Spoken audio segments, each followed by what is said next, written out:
The banquet hall drowned in white lilies and vanilla-scented candles. I sat at the center of the head table, my dark green velvet dress brushing against the crisp linen. 50 pairs of eyes traced the silver threading through my hair, watching to see what kind of mother I was. What kind of mother I had been. My hands rested folded over the embroidered napkin. They did not shake. Sienna stood, clinking her glass with her spoon. Not gently, and cleared her throat like a performer expecting applause. "I have something to say," she announced, loud enough that even the waitstaff paused mid-stride. Logan sat beside her, methodically chewing shrimp as if he hadn't heard her tone. As if this were just another dinner. "I've held this in long enough," Sienna continued, her voice carrying over the string music. "But tonight, I need to speak my truth." The room quieted. "You disgust me?" A silence fell like a dropped curtain. "From the first day I met you, Nora," she said, eyes locked on mine. "I knew you were going to be a problem." The champagne glass in her hand caught the light like polished bone. Her dress, white, too tight, too bridal for an engagement dinner, reflected the overhead lighting with cruel clarity. A few gasps came from nearby tables. Others suddenly found their silverware fascinating. I didn't move. I didn't speak. I watched her the way one might observe a dog barking at its own reflection. "I can't live with you anymore," she said, turning slightly toward Logan. "After the wedding, you're not living in the house. It's ours now. We need space for our children. Our future, not this." She gestured at me like I was a broken clock left ticking in someone else's corner. Logan didn't lift his head. He wiped his mouth and stared at his plate. Whispers started. Mrs. Harris from across the street raised a hand to her lips. Mr. Ortega, who cuts meat at the local grocery, clenched his jaw so tight I could see the muscle jump. No one stood. No one defended.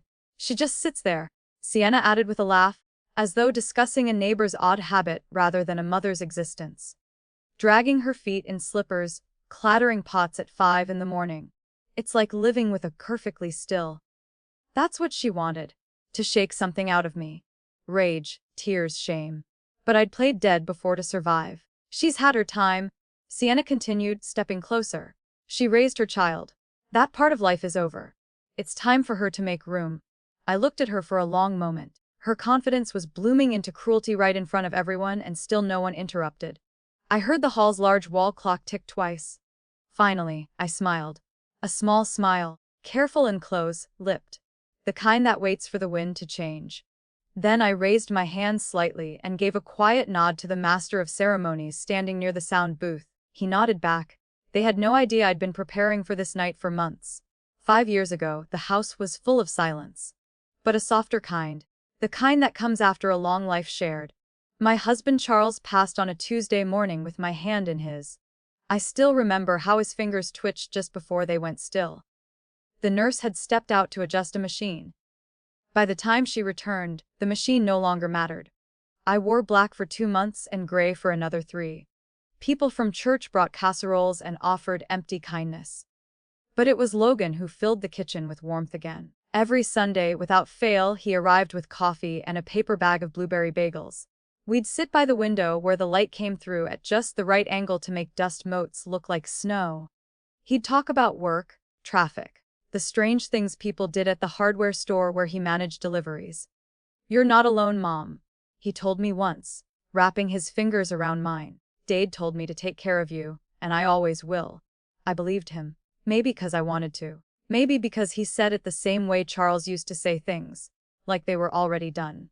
When Logan lost his job a year later, he came home. I didn't hesitate. The guest room was his, the fridge was his, the house was still his. "It's just temporary," he said, voice thick with embarrassment. "Until I find something new." I nodded. That was all I needed to hear. For the first few months, it felt almost like a blessing. We watched old westerns in the evenings, made popcorn in the dented pot Charles never let me throw away. Logan helped with groceries, fixed the leaky faucet, painted the front porch when the wood started to splinter. Then she showed up. He met Sienna at a friend's engagement party. 25 years old, working as an office assistant for a local real estate attorney. Her family had money, old money from rental properties and a chain of bridal boutiques. The first time he brought her over, I noticed she didn't sit back in the couch. Just perched on the edge like the upholstery might stain her dress, she smiled at me with lips that didn't move above her teeth. "It's so quaint here," she said. examining the faded photo frames on the mantel. Feels like stepping into history. After she left, Logan laughed. She's just not used to older homes. She means well. I nodded, but something inside me pinched. Soon the Sunday bagels stopped arriving. Logan stopped fixing things around the house. Instead, he started suggesting changes. New furniture. Different wall colors, fewer knickknacks. Sienna says the place feels cluttered. He told me one night, as if that explained everything. It wasn't long before he started repeating her phrases like gospel. My food was too salty. My slippers made too much noise on the hardwood floors. I should dress more appropriate. When we had company, little by little, he stopped sitting with me in the kitchen, stopped asking how I slept, stopped seeing me at all. And then one afternoon I walked into his room to collect laundry and found the envelope that would undo everything. I had gone in with a basket of clean clothes and a headache. The sheets were twisted from the night before, blinds drawn despite the afternoon sun. Logan was out running errands, and I figured I'd put his clothes away before he returned. Old habits. The dust beneath his bed caught my eye. I crouched to slide the storage bins forward so I could sweep. That's when I saw it. A worn red folder. The kind Charles used for insurance papers. It was wedged between the wall and bed frame, tucked just far enough to be missed unless someone was cleaning with purpose. I pulled it out without thinking, but as soon as I saw my own name on the top page, typed in bold next to words like collateral and property line, my fingers stopped working properly. It was a loan application. $30,000, approved 3 months ago. My name listed as the applicant, my signature at the bottom.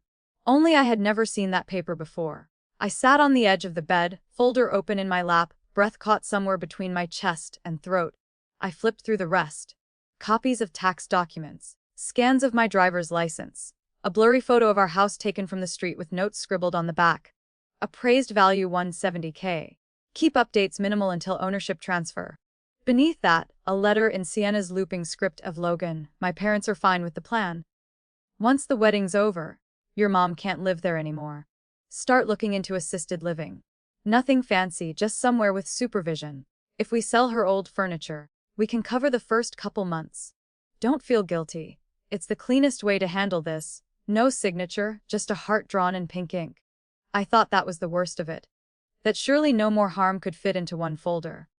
But tucked into a side pocket, I found a small receipt for equipment rental from an electronics shop and a list of dates with audio files written beside them. I opened my laptop and plugged in the USB drive that had been taped to the back of the folder. The first recording started mid-conversation, my voice clear as glass. I've got about $3,000 set aside in the drawer under the kettle.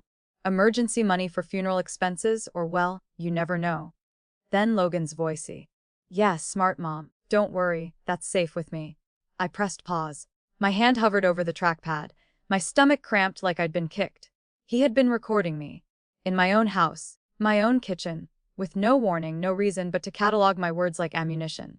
I closed the laptop and sat there, folder still open, heart thudding too fast for my thoughts to keep up. I wasn't just being pushed out. I was being prepared for removal. And that's when I knew I couldn't let them decide what happened to me. The next morning, I sat at the kitchen table long before sunrise, my coffee gone cold beside a napkin I couldn't stop smoothing with my fingers. I waited until I heard Logan leave for work. A warehouse job he'd picked up 2 weeks earlier. Then reached for the yellowed address book I kept in the pantry. Mr. Ellison's number was still there. Charles had trusted him with everything from our wills to the house deed. I hadn't spoken to him in over a year. Is this Nora Wells? He asked. Voice gravelly with age but still sharp. Yes, I said, my throat tightening. I need to speak with you privately. It's important. Within 2 days, we were sitting in his quiet office above the old pharmacy downtown, the same place Charles and I had signed our first loan papers 3 decades ago. I handed him the folder. I didn't cry, I didn't even flinch. He read everything in silence, nodding occasionally, adjusting his glasses. When he looked up, his eyes were heavy. What can build a case, he said. But it'll take care in time. I don't want revenge, I told him. I want protection. And that's what we built. We rewrote the will first. Logan was removed entirely. Every dollar, every possession, every corner of my life redirected to a children's shelter across the county line. The same one Charles used to donate to each Christmas. It felt right. It felt clean. tiny audio recorders that could be hidden in books or coat pockets. A small camera that looked like a decorative wall hook. Mr. Ellison showed me how to activate each one. Every night, I labeled the files by date. Every morning, I listened for evidence. Logan and Sienna made it easy. They talked freely when they thought I wasn't listening, mentioning price quotes on my furniture, deadlines for when the old woman would be out of the way. They even joked about how I had no clue. I gave them what they expected. I shuffled slower. I nodded more. I told Sienna I was thinking about downsizing and asked Logan to help me look at nursing homes. Only Grace saw through it. She stopped by one afternoon with lemon squares and didn't leave until I told her part of the truth. "You sure you know what you're doing?" she whispered. "I've never been more sure," I said. When the engagement dinner invitation came a week later, I knew exactly how the story would end. Logan broke the news casually, like he was reporting cleared weather. "Sienna and I set a date," he said, buttering toast one morning without looking up. "We're having an engagement dinner in 3 weeks. She wants it formal." I nodded as if this was expected. He cleared his throat. "She also wants you there. It would mean a lot if you came." I smiled just enough to be polite. "Of course." That night, I called Mr. Ellison. "I need one more favor," I told him. "I want to make a video. Something they'll never forget." The video editor he found was a quiet man named Derek, who worked mostly on divorce depositions. He didn't ask questions when I handed him the recordings, just nodded and said, "I've done worse."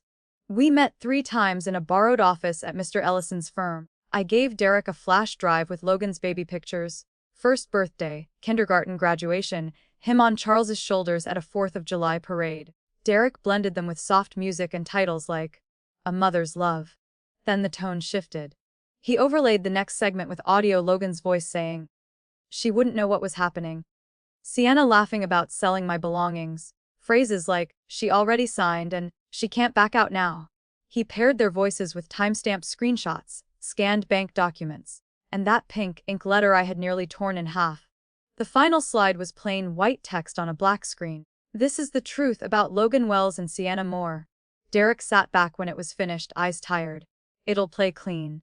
I've got it timed to cue on a click." "Good," I said. When Logan asked if I wanted to say a few words at the dinner, I shook my head. "Just a short video." "A surprise," I said. "Something for the memory books." He looked relieved. Sienna didn't ask a single question.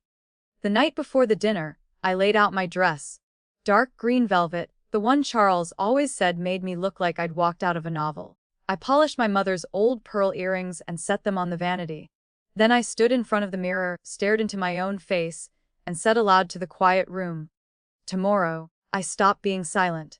The banquet hall shimmered with soft gold lights strung above linen-draped tables. Glasses clinked. Heels tapped across polished floors. Lauder floated toward the ceiling. I sat between Logan and Sienna at the front table, smiling like any mother would on a night like this. Sienna stood, lifting her champagne flute. Her dress clung to her like a secret. "Thank you all for being here," she began, voice smooth and bright. "We're so lucky to celebrate this next chapter with our closest friends and family." The room quieted. She turned to face me, her smile still painted on. "And I want to give special thanks to Nora, my future mother-in-law. She's shown so much courage and grace in making space for our new life together." Her tone dipped just enough to draw attention. Not every woman her age would be so self-aware and willing to step aside. A few guests glanced at me, unsure how to react. Logan looked at his plate. I didn't move. I just nodded, slowly folded my hands in my lap, and held my smile. "Here's to fresh starts."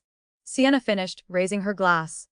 There was hesitant applause, light and uneven. I turned slightly and gave a single deliberate nod to the MC. The lights dimmed. "Ladies and gentlemen," the MC announced, "the groom's mother has prepared a short video in honor of the couple." A few polite murmurs.